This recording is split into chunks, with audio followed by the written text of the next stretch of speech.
is in like 5, 4, 3, 2, 1. Welcome to Wyatt, and I'm your host, Wyatt O'Brien Evans. Grrr, woof, goddammit, woof, woof, woof. Arf. Greetings, my listeners. As you are aware, Wyatt is proud to present a showcase, a forum, a platform for gay and SGL, same gender loving authors, particularly those who are Black and ethnic. At times, we gay SGL authors can find it rather challenging and daunting to promote our projects and to find venues to do just that. Now, having said all that, Wyatt is just tickled pink and excited to feature a debut author who certainly has a very, very bright and promising future ahead of him. He's Mr. Michael Dumlao, and his new book is titled The Wisdom of Guncles, and it has just dropped. Now, according to Mr. Dumlao, The Wisdom of Guncles is about queer people and our relationship with family. It's told through the perspective of Guncles and other queer heroes, along with our nieces, nephews, our godchildren, and other proteges. His book touches on issues celebrating the Black sheep, the importance of chosen families, creating and protecting safe spaces, and recovering history. Now, Michael will define the word guncle for us. Y'all, look, I'm really into this book. So Michael will be pulling up to the mic post haste. Yes. And yo, after the show, visit my online home, WyattEvans.com, WYATTEVANS.com, the go-to destination for LGBTQ news, features, commentary, and entertainment. And WyattEvans.com is visited by over 100 countries on the regular. All I can say to that is, yeah, baby. At WyattEvans.com, you will find my smoking HAWT hot. Nothing Can Tear Us Apart series of novels, and the current installment, y'all, is titled Frenzy! Yes, Frenzy. And Frenzy is chock full of masculine romance, action, mystery, intrigue, danger, and the blazing heat of 1,000 suns of erotic passion and steaming nastiness. And y'all, I am penning the sequel to Frenzy. That sequel will drop sometime next year, like mid-year. The working title is Delirium. Yes, Delirium. Now, we ain't talking about Delirious by Prince, so don't get them confused. You know what I'm saying? We're talking Delirium. So you're going to follow the continuing exploits of the main characters of West Antonio and their hotness and their heat and their passion and just good golly, Miss Molly. More details to come. Oh, a program note. My sometimes part-time sidekick, Madam Pussy Galore, cock-a-doodle-doo, drag queen supreme. Thank God she is not here today. She's off somewhere cavorting and canoodling with her supposed so-called boyfriend, Turbo Lift. Unfortunately for me, Madam, returns next time. All right, now it's time for our very special guest, Mr. Michael Dumlao. And you see, guys, Michael is a triple threat. He's an artist, an author, an activist. And for more than 2 decades, he's advanced diversity, equity, and social justice in academic, corporate, federal, and nonprofit environments. And additionally, this exceptional talent serves as a senior advisor for leaders in defense and intelligence. My listeners, my listeners, my listeners, let me tell you something. It's rather apparent that truly this Mr. has it going on. So without further ado, let's welcome Mr. Michael Dumlao. Talk at me. How the hell are ya? I am fantastic. I am so incredibly honored and excited to join your amazing show. And thank you so much for the very generous introduction. I'm really, really happy to be here. Well, you see, what you could do for me is to put me on your PR team because I could always use another income. Of course. There you go. We'll talk after the show. Absolutely. But anyway, Michael, seriously, congratulations on your first book, right? Yes, my first book, yes. You've just birthed your first baby. And I can still remember how I felt when I published my first novel. So tell our listeners, how does that make you feel? Drop some adjectives on us. So the way that I've been describing the journey of writing a book, and I don't know if this is reflective of your experience, but it's kind of like trying to solve a jigsaw puzzle with pieces made out of water, where, the boundaries are somewhat defined, but how you fill in those boundaries shifts and changes with every single interview, every single new idea, every single concept. So having birthed this after 9, 10 months, I feel relieved, very happy, but also highly educated in terms of like the unknowns of what this journey as a first-time author was going to be. I mean, I truly did not know what I was getting into. I thought I was a good writer, but this is completely different in terms of how you actually manifest this into a book through a publishing team and with this kind of professionalism and rigor, which I'm very, very lucky to have had with my team. And so for right now, I'm feeling very humbled by the fact that I was able to just get through it, but also really just humbled to see just how much professional rigor really goes into creating this kind of book. So props to everyone who does this on a regular basis, who does this like as a career, as a calling in the publishing industry, because it is not easy, but it is also incredibly rewarding. Absolutely. It certainly isn't easy, but it's fun to do. And for me, it was probably one of the most gratifying, important things that I ever did. So again, my friend, congratulations. Thank you. Michael, I want to do two things first. First, please define the word guncle. And then after, yeah, you knew I was going to ask you that. Of course I was, yes. Of course. And after that, give us the book synopsis. What is this nonfiction book about? Absolutely. So the book is called The Wisdom of Guncles. So, of course, that requires me to define what a guncle is. So guncle is very simply a portmanteau or a combination of the words gay and uncle. So guncle, right? But in how I use this in my book, I also use it to really talk broadly about LGBTQIA plus individuals in our families. And even the term family, I really broaden the definition of that beyond biological to also, of course, absolutely include chosen families.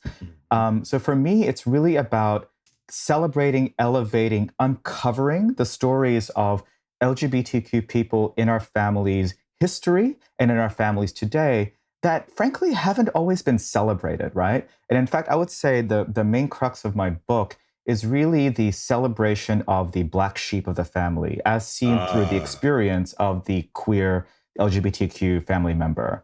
Because, as somebody who absolutely identifies as a black sheep, as somebody who has been referred to as the black sheep of the family, who of course has a ton of chosen family and friends, in the DC area in my life who have been considered black sheep of our families, I've discovered that in the writing of this book, that it is a black sheep of the family that truly redefines and disrupts tradition, right? So that we can make our families and by extension, our communities and our society much more inclusive.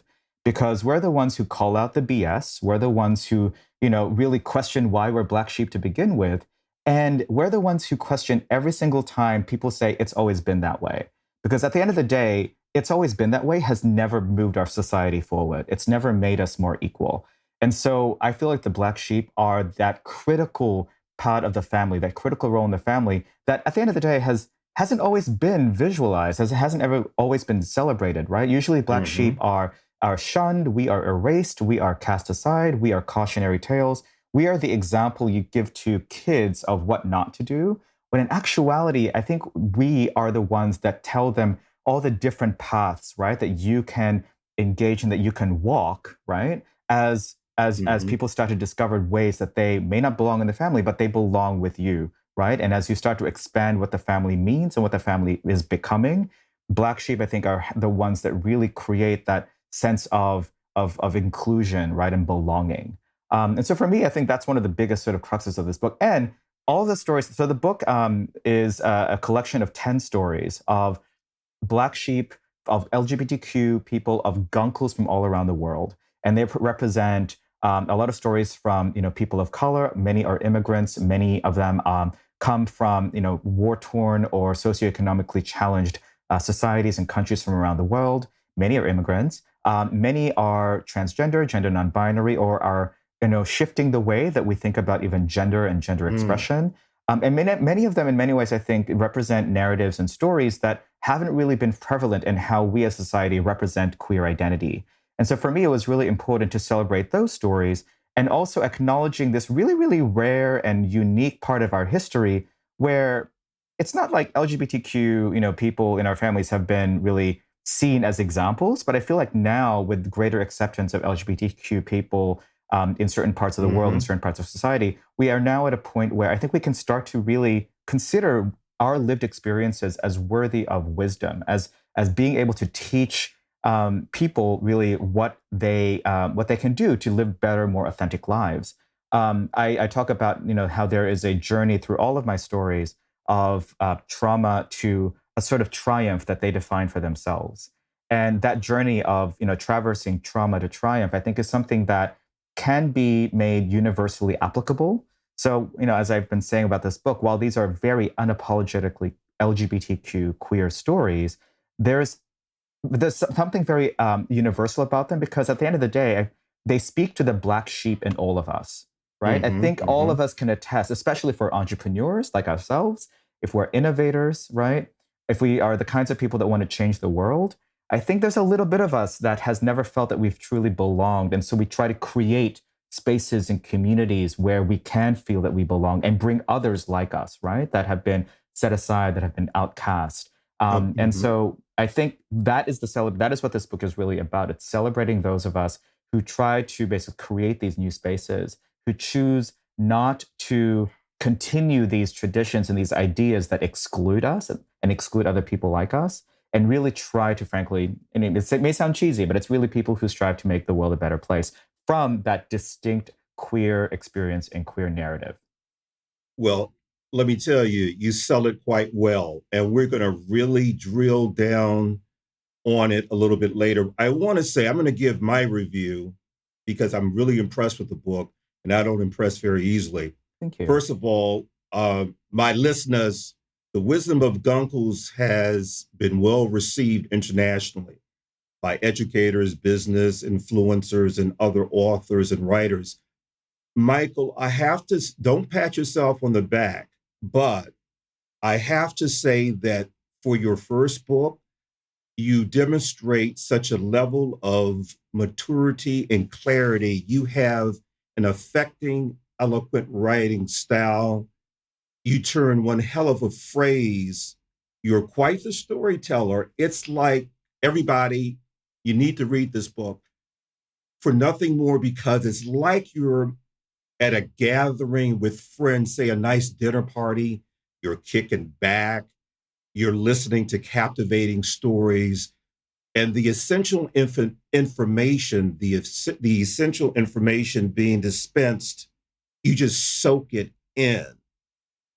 So, what do you think about that, Mr. Author? Well, that's very touching, very humbling. Thank you so much. When you create your first book, right? It's a collection of ideas that I think have been fermenting in your brain and in your soul, for such a long time. And it was born. I would say a lot of the ideas from this book were born from exactly what you're describing. These little kikis that I've had with my own nieces and nephews, with my own godchildren and these people that I have, mentored over the years. And a lot of it is born from these dinner parties, side conversations in Thanksgiving and holiday gatherings. It's the times where where a niece basically held my hand and said, Uncle, I really need to talk to you about something. I'm struggling with this and that, and I'm giving them advice, right? It's those really intimate moments that I Hmm. think for me, it's a really rare moment in history where we can really celebrate this because if you think about it, it's not like there's been a long history of society accepting LGBTQ narratives and experiences as valuable. And I think those of us who have the privilege to have relationships with our families, with our nieces and nephews, with chosen families, where we can dispense any sort of wisdom or insights that come out of just the struggle to be an LGBTQ person, to be a person of color, to be a person of difference in our society, to be able to, impart whatever wisdom and insight that can make maybe somebody who's experiencing that, making their path a little bit clearer, a little bit lighter. For me, I think it's a Hmm. beautiful Hmm. gift. And I've been gifted opportunities to do that. In fact, when I wrote this book, I wrote this book last year when the world was in chaos, and it was specifically in the context of me being a uncle and guardian to two half Filipino, half African American girls, my nieces. They are Wow. my cousin's daughters. And if you think about last year, between the rise in API hate, Black Mhm. Lives Matter movements, and also the reminder of the Me Too movements. I mean, as half Black, half Asian women, they Yeah. were concerned that their identities were being attacked from all sides. And my cousin felt that I was in a unique position, having had the experiences I've had as a queer person of color, as Hmm. somebody who has immigrated myself, who has had to battle with my own sort of demons and feelings of being attacked from all sides. And what does that mean for me and my community? That I was uniquely equipped to help these young women navigate a lot of very, very tough and very meaningful questions about their own worth and their own value, right? And where they Mm. fit in society. And I saw that as really not only a gift, but also a responsibility. And then I started finding other people, in my life who had similar roles in their families as well. Um, like, for example, there's a beautiful story in my book called The Alchemist. So each of the chapters are divided by, I would call like a pantheon of archetypes. And there's my story is called The Black Sheep because I just talked about being a black sheep. There's a story about being the pioneer, the story of the explorer. There's a beautiful story that I'm going to reference right now called The Alchemist, and it's about a drag artist, non-binary person from Paraguay who uses their traumas of growing up, as being queer in their very traditional South American family, and having to basically negotiate these very archaic ideas of masculine and feminine. And like Hmm. an alchemist, they combine different ideas of masculinity and femininity, manhood and womanhood, and they turn it into something beautiful through their art. And because of that, they started to empower their own nieces and nephews to really negotiate their own sexual and gender identity until one of their nieces ends up coming out to them as being queer, as being gender expansive themselves. And so for me, I think that's a beautiful sort of a demonstration of Hmm. the kind of roles we as queer mentors can have in our families, in our communities. We create spaces, right? I have a line in my book that it's about, always leave a space more welcoming than how you find it. And so for my friend, this was their way, to create a space that was more welcoming, not only for them, but also for their nieces, for their nephews, and for the generation that comes after. Great. I'm going to stop you there because we don't want to give everything away quite Sure. yet. Absolutely. Absolutely. Thanks for No, stopping me there. no problem. No problem. Okay, now are you ready to strut down memory lane, Of course. travel through the corridors of time? Oh, those are my favorite corridors. Oh, I love it. I love it. Okay, so you, Michael, have had very interesting beginnings. You were born in Manila, the Philippines. You were raised in Sydney, Australia, then schooled in Santa Barbara, California.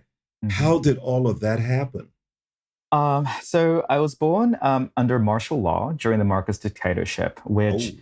itself, I think, really speaks to my family's resilience, but also Mhm. speaks to sort of, my witnessing of really the power of people coming together to fight against oppression from a very, very early age. I was there, witnessing as a young child the people power movement that toppled the dictatorship and the chaos that ensued afterwards. And the what happens when people try to rediscover self-governance after 30, 40 years of totalitarian rule. And so in experiencing that, my family then realized that for them to build a life that was safe and Mhm. nurturing for their children. So I'm the eldest of three boys. So I have two younger brothers. Oh, okay. My family decided to move to Sydney, Australia, and join my father's family there. And part of the reason for that was because we couldn't get passage into the United States. There was a moment where the United States was limiting immigration from all across the world, and that included the Philippines at the time. So, for us to be able to escape the Philippines, we had to flee to Australia first. Oh, And okay. then we ended up building a beautiful life there. And then 6, 7 years into that, my mom gets a letter from the American consul. Unbeknownst to us, she kept the dream of moving to America alive and kept the consulate well appraised and updated of where we were living. So we got a letter saying, hey, 16 years after your original application, you Wow. are now allowed to come to the United States. And so my parents did something very brave. They put it up to a vote. So it was me and my barely teenage years and my younger brothers had to vote on our lives. And the story goes is that two voted to stay, two voted to go, and one Uh-huh. broke a tie. And that's how we found ourselves in the United States. When we got to the United Oh, States, man. yeah, we got to the United States. We joined my mother's family, and ended up building, a little community and a life for us in California. And then 6 months after that, we put it up to another vote. So the vote was: do we go back to the life that we had built in Australia, or do we stay in the United States? And the heartbreaking thing was the reason why we went to Australia to begin with, because that is where my father's entire family is. Literally everyone with my last name basically lives in Australia, whereas California was where my mother's family was. So Mm. even from a young age, I remember that my vote wasn't just between where we would live and what kind of TV we would watch. It was a vote, frankly, between my parents. It was almost a choice between being raised by my father's family or being Mhm. raised by my mother's family, and one of them being forced to sacrifice, right, an entire lifetime being with their siblings, with their parents. And that was something that weighed very heavily on all of us. Sure, Um, sure. yeah, but then we decided to stay in America, and it became sort of like a beautiful decision because it's also what led me to eventually come out, and then eventually move to DC. But I think that was also one of the very first moments where I realized that decisions have consequences. you know, Yeah, they do. And it's where your parents were concerned, democracy in action. That is yes. just that's great. Okay.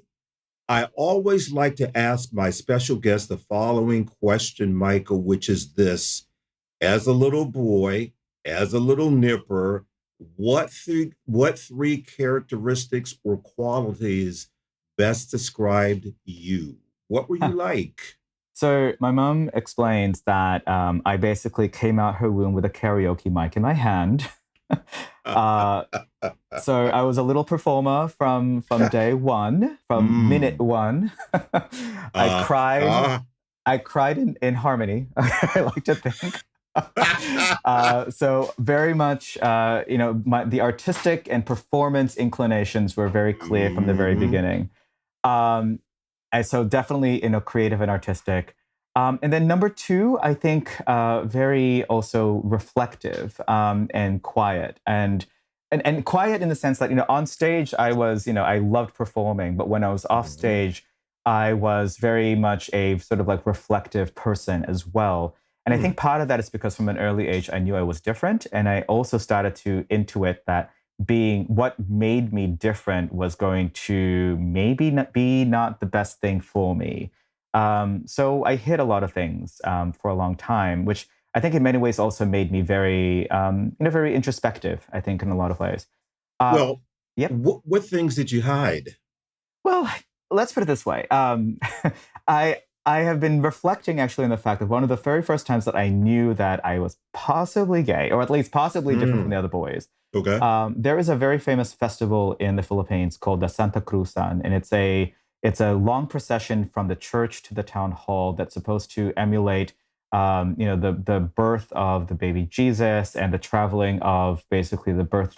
It's supposed to emulate something. I forget exactly what it's about, but all I remember was that it was fabulous. There were horse-drawn carriages, there were flowers, there were fireworks, but more importantly, there was always a prince and a princess that was meant to represent some sort of royalty. And I was paired with the princess to be the prince. And I saw that she had this gorgeous little princess tutu gown on, and I insisted on having the same. I insisted that if she was going to be decked out, that I was going to be the most fabulous prince this Barrio Fiesta has ever had. And my mother insisted that I get that. So she put me in the gaudiest, shiniest, silverest. I think I even had a cape. I would say that that was my first time in a sort of drag. And I loved it. I loved it. I loved Well, every moment of it. So you were sassy. You were a sassy little thing, weren't you? I was absolutely a sassy little thing. But then I realized, oh, wait, is this sass going to get me in trouble? See, there you go. And and so I think that's when I started to realize. So the other big thing about Filipino culture is that the eldest of any family is always considered to be the third parent in a lot of ways. And so Ah, I also grew up with a lot of sort of like this built-in level of responsibility that if anything were to happen to my two baby brothers, that it was on me. oh, Um, and so I've always also had this sort of like strong protective, sort of nurturing, sort of at part of me. mm-hmm. Some people may see that as manifesting to me being a little bossy, maybe a little controlling, but it's always because I don't want you to die on my watch. Yeah, yeah, sure, sure. That's a very good excuse, Michael. Okay. But you know what? It comes from Oh, love. It comes. I will say that yeah, it comes right. from love. Yes, I've heard that before too. Anyway, thank you for that. But okay, let's move forward and jump into the wisdom of Mhm. Guncles. My listeners, I think that this is arguably seminal. I really, really do. The subject matter is purposeful, engaging, instructive, and thoughtful. So, Michael, what was the impetus behind writing the book? So I, I've always wanted to write a book. I mean, that's been very clear from my throughout my life. I've always wanted to create something that would catalog my family's story, my community story, and this opportunity came to me actually very, very straightforward. I was being interviewed for another friend's book. And in the process of being interviewed for that book, I asked them, so how do you get this done? How is this even possible? And I confessed to her that one of the reasons why I wanted to write a book is also because um, I had been coached by several colleagues and friends that if I wanted to get my ultimate dream like done and manifested, that I needed to have a published piece of work. So all of this actually started even before I got the book deal, where I had randomly confessed to my middle brother, who is a producer and video director in LA, Hollywood, and in Texas also now. And I told him, I've always wanted to do a show for Netflix. And he asked me, what show would that be? And I said, well, as a marketing professional, as somebody who specializes in branding and especially personal branding, I've always thought that I wanted to do a show that was like Marie Kondo meets Queer Eye, where as a personal brand consultant, I would help you, Marie Kondo, the aspects of your life that were distracting you from becoming your true authentic self, especially if you were in a period of transition, right? Mhm. And then I would queer eye you into the best version of it. And so I I love it. randomly said that to my brother. And then my Oh. brother brought me to a dinner with two of his friends who at the time I knew as being a DJ/yoga instructor.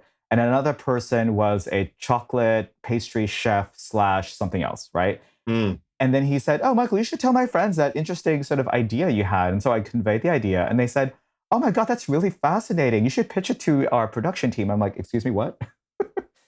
And Hmm. long story short, that became sort of like the journey of me, engaging with people who had connections to, to the streaming services and to production houses. And eventually it led to some other conversations and eventually a series of mentors who told me that the best way to secure those deals and to secure those kinds of opportunities is to have a published piece of work. And so Absolutely. the Right. ultimate goal actually is frankly, and then from your podcast to a streaming producer's ears, Ah, I want to turn the Wisdom of Guncles into a streaming sort of show or some sort of yeah. documentary, because the way that I wrote it is that Mhm. it's these 10 distinct stories that can easily be turned into 30 to 40-minute vignettes with an overarching arc about LGBTQ people in our families. Absolutely. I tell people all the time, Michael, that if you have something of quality, this is the time, because I'm right now in preliminary talks with some streaming services that turn Nothing Can Tear Us Apart, my series of Mm-hmm. novels, into something. Mm-hmm. So this is the time. Mm-hmm. This is the time because there's such a voracious appetite for quality stuff. Absolutely.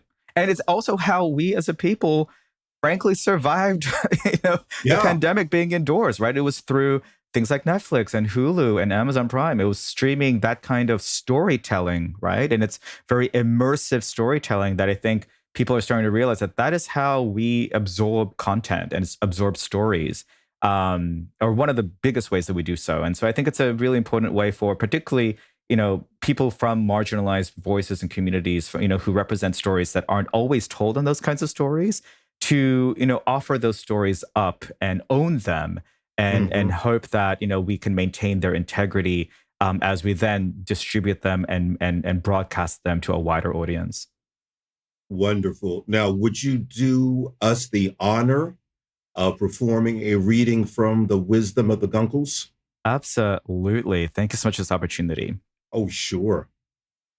So this comes from my actually from the intro chapter, and it speaks to the concept around the black sheep, and it also speaks to the larger thesis of the entire book. As the embodiment of the black sheep, queer people are cast aside, warned about, and frequently erased from memory. For most, this is done with violence and results in deep, life changing trauma. These experiences condition us to chart our own paths and redefine what it means to be family. To our biological families, we are disruptions to tradition and long held beliefs. We represent change and evolution in the family tree. That is, when we're recognized as part of it and correctly identified when our mark is made. But we are also people who are sought out by those who never fit in because we demonstrate what happens, for better or worse, when we break and recreate the molds of expectation.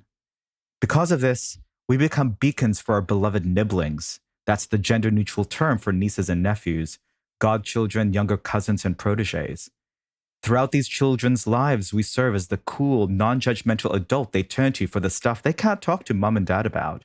As queer people, we know what it means to hide a secret, to discover the truth about ourselves, and find the courage to face the forces that would otherwise tell us to keep it quiet.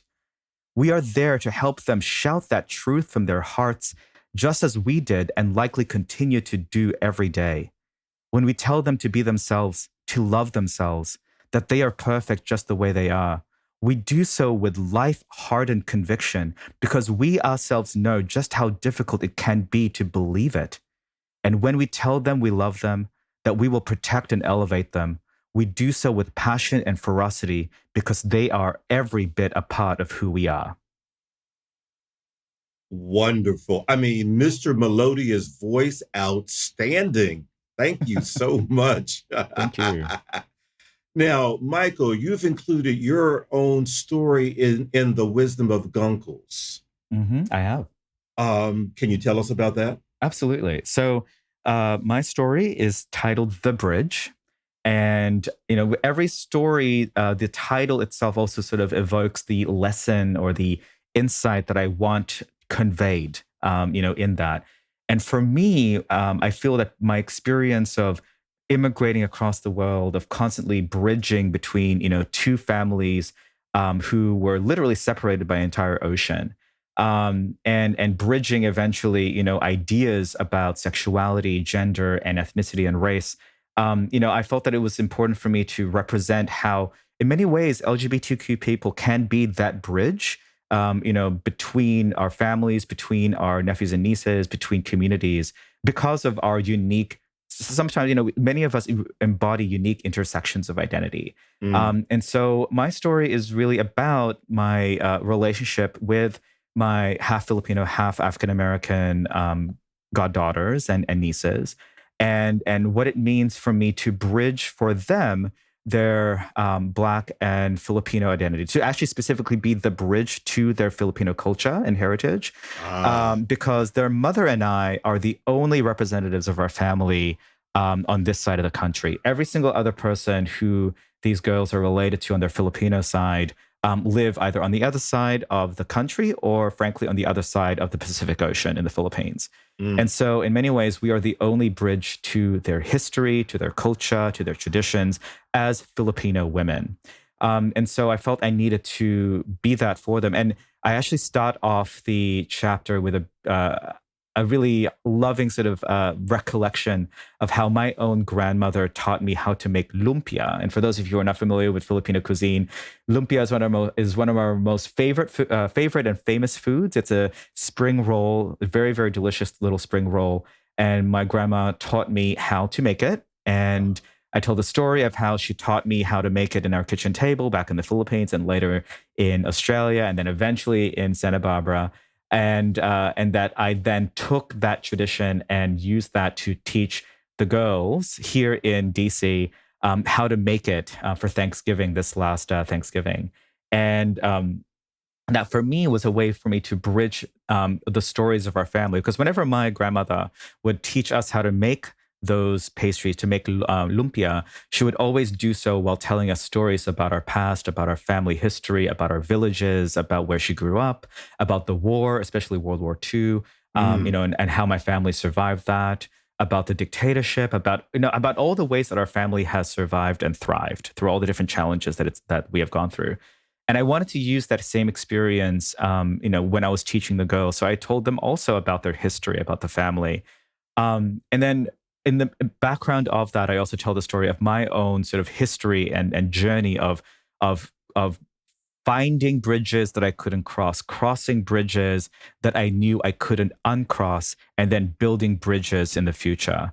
And that includes everything from the bridge of eventually coming out, right? There's a point that I make that, especially for immigrants, when we come to the place where we are seeking safety, very frequently we do so with very little resources, with literally the shirts on our backs or the stuff that we have in our suitcases.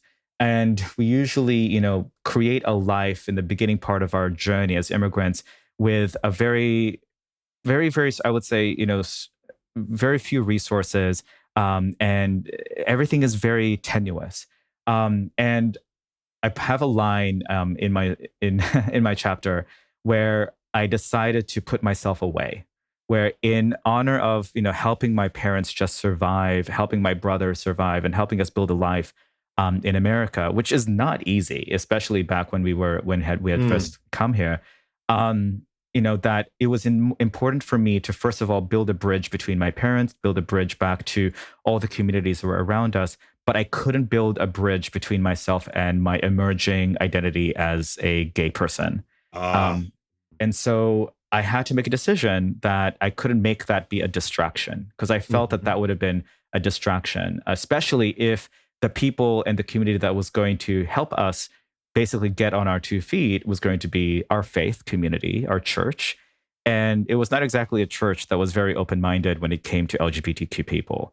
But I also knew that was going to be our path towards survival, towards livelihoods, towards, anything that would help survive. And so those are part of the sacrifices that I think many LGBTQ people, experience, that, sometimes you can't find that, you can't find space, or you don't necessarily have that privilege to be able to acknowledge who you are and to come out clean, because that may compromise not only your safety, but your family's safety. And it's a negotiation that you have to make, right, for yourself. And so I also wanted to honor that part, that reality that was part of my life, but also acknowledge that that is something that a lot of LGBTQ people, especially LGBTQ people of color and immigrant LGBTQ people, have to constantly negotiate. And so eventually, I did end up coming out in Santa Barbara, and I won't reveal too much of that very juicy story. All I can tell you is that it involves a very, very beautiful young boy, a teenager. I had a teenage romance. Basically, I tell the story of my American teenage romance on my parents' driveway, and my first kiss under under a lamp. Well, listen, I mean, the floor is yours, Michael. You can tell us more. I mean, this sounds like it's very interesting. Actually, nonfiction is better than fiction sometimes. That's true. That is true. Okay, so the story goes is that once I felt that my family was finally really, really stable, and that I didn't have to and not every day was like a rush and a race to just get food on the table and to find housing and whatnot, and we finally had settled, right?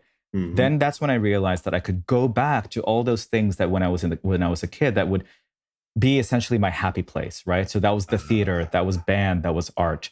And of course, when you are a young, closeted, creative boy who doesn't exactly find the safety in the faith community that your family has put you into, except as a worship minister or young worship minister. I was actually a young worship leader. I played the piano, and during youth services, I actually sang. My family also sang. We were basically the Filipino Partridge family in worship music. My mother, no, I'm serious. My mother played the guitar and sang. My father sang. I played the piano. My brother played the drums and the trumpet, and we sang gospel worship songs for our church. I see Shirley Jones in my head. I see David Cassidy in my head. I think it's more like basically like an Imelda Marcos with like a Partridge Family band behind. Right, and Danny Bonaduce is there too. But please continue this story. I love this. Come on. Yes. Okay. So basically, so my family was really, really in the worship sort of community, and that was my safe place in the church. But like right after worship was done, then came the fire and brimstone. And for whatever reason, my pastor at the time was very, very fixated on like homosexuality, adultery, and all those like things that like why you gotta focus on this every single, like, okay, we get it, move on, do something else. But it didn't exactly make for a safe space for me, right? So I had to turn to where I could find a safe space, and that was art, music, theater, and what have you.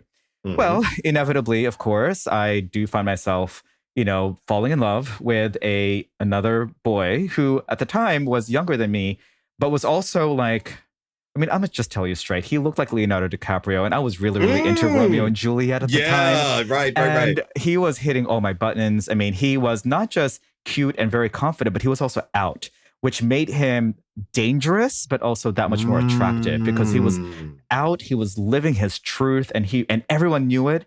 And they weren't bothering him. So suddenly swagger. He had a swag. He definitely had a swag.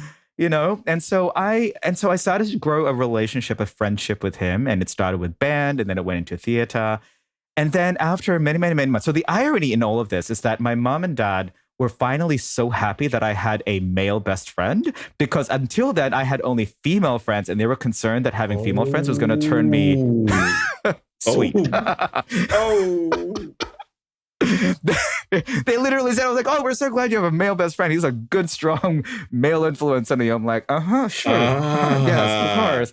And so after about, I'd say, 6 months, of us growing this friendship, spending all this time at his spending all the time at mine, and then, having this sort of relationship, he finally, takes me, out for a walk. He says, hey, I got to talk to you about something. Sneak out of your house. It was basically close to midnight at this point. Sneak out of your house. Let's walk around the neighborhood. I want to talk to you about something. And then, I don't know, in the back of my head, in my soul, I knew something was going to happen.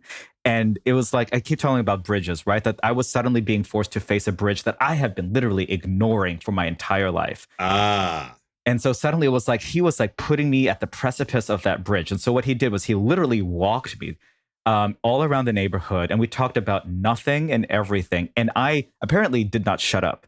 I did not let him talk at all. I spent the entire time talking about crap. Yes. because I knew that if I stopped talking, he would ask me to do something or say something or admit to something that I would never be able to recover from. And so we finally get back to my house after maybe 15, 20 minutes of walking around the neighborhood. And I said, okay, well, that was fun. I'm going to go inside. And he grabs my hand. Now, what you have to realize, visualize this for a second. There is my parents' driveway, and it ends with this street lamp that had this really, really horrible orange glow on it. And just beyond that is just darkness. And so he grabs me right before the street lamp and he says, I want you to kiss me. Whoa. And I said, oh, what? It's like, I dare you to kiss me. And all of a sudden, it was like time had stopped and I was at that bridge. And I was literally, I either could turn my back and walk the other way or finally cross it. And what surprises me isn't that I did end up kissing him, but it wasn't the fact that I kissed him. It was the fact that it was hungry. I was passionate. That kiss was hungry, thirsty, passionate, and I put all of myself into that kiss. It was like I was suddenly releasing. So I didn't just step onto that bridge. I sprinted across it at that point, and I felt such a relief. And the interesting thing is, as we were kissing, we started moving closer and closer to the light until at some point I was in it. And all of a sudden I looked and I panicked and I looked at my parents' house and I was like, oh, no, and then I suddenly jerked away and I was like, no, let's go back into like the dark. And he was like, no. And then he pulled me just into the light, just a little bit into the light, and he kissed me. And I don't know if he intended it to be as symbolic as it was, when I think about it. But the fact that I was kissing him in the light, in a street lamp, I think for me, it released something. And that's basically when I realized, oh, no, this is what I want. This is who I am. And it became basically my first sort of like foray into like now becoming sort of like the gay person that wrote this book. First of all, Michael, let me say this. Good golly, Ms. Molly, that was hot. Now, listen, was that so difficult to tell us about? Listen, not at all. Don't you feel, glad you did that? I do feel glad you did that. Yes. And listen, and seriously, I'm glad you shared that. Good golly, Miss Molly. Okay, why should we buy The Wisdom of Guncles? And what are the notable key takeaways for the reader? Mm-hmm. So I think one of the key things that I want people to take away, and why I should buy The Wisdom of Guncles, is because these are stories that are very unique, right? In not just what they represent, and also in how they're told. Number one, there aren't a lot of stories out there that specifically focus on LGBTQ people and family, right? That is the entire book is about the concept of queer relationships with family. And in that, I don't just talk about obviously the journey of, either recovering our relationships or having a relationship or not having a relationship with our biological families, but it specifically also talks about what happens when you are rejected from your biological family. What do you turn to? And I celebrate. I spend the entire time talking about the beauty and the necessity of chosen families as well. So I feel like, if anything else, it becomes this sort of, I would say, a manifesto for how we can recreate what family means for us individually, and then and for society itself. That it's not bound by blood. It's not even defined by blood. It's if family is meant to affirm you, if family is meant to challenge you to be the best version of yourself, but to do so in a space that is safe and nurturing, then we have to acknowledge that sometimes our biological families are not up to that task, and that we have to turn to chosen families that we find, that we design, that we encounter, that we envelop and embrace, that we create for ourselves, that those are the ones that have to be, sort of counted upon to do that. And that's okay. One of the other lines that I have in my book, if it's okay for me to share it. Please do, please. Chosen families weave safety where there is none, and nurture dreams that some biological families might never understand. They create worlds where people are safe to explore versions of who they are until they unearth the core of their truth. And most importantly, chosen families are family. And for queer people, it can be the only ones we have. And so for me, that is my way of like really just, honoring basically the necessity of those kinds of social units as really, I think, the future really of what family means. So that's one. Another one is this idea of never dimming one's light. Yeah. And what does it mean when you stop dimming your light, or think about negotiating, limiting what happens when you start to cover who you are.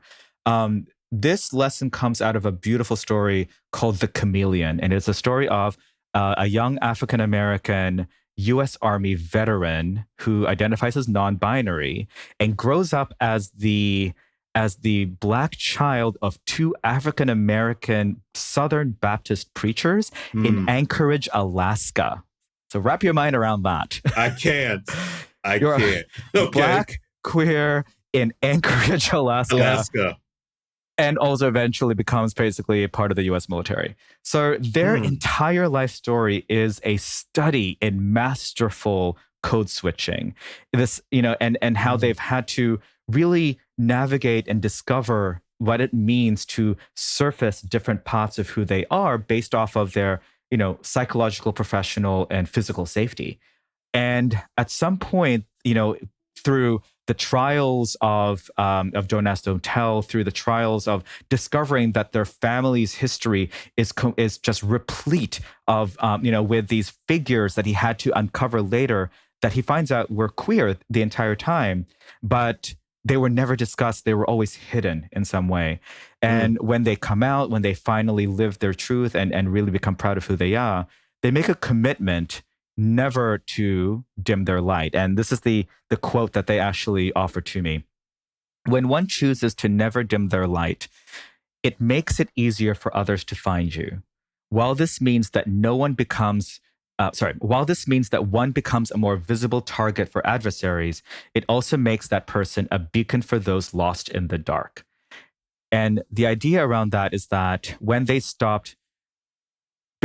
decided to stop code switching, or code switching only in very, very specific moments, but otherwise to never dim their light, they started becoming a beacon for all these other LGBTQ kids and family members in their family who suddenly saw someone who embodied, their family's identity and culture, who could say that, what, I can still be a member of this family. I can still be a proud Black person and be queer at the same time, right? And have faith and, and enjoy all the things that come with our beautiful culture.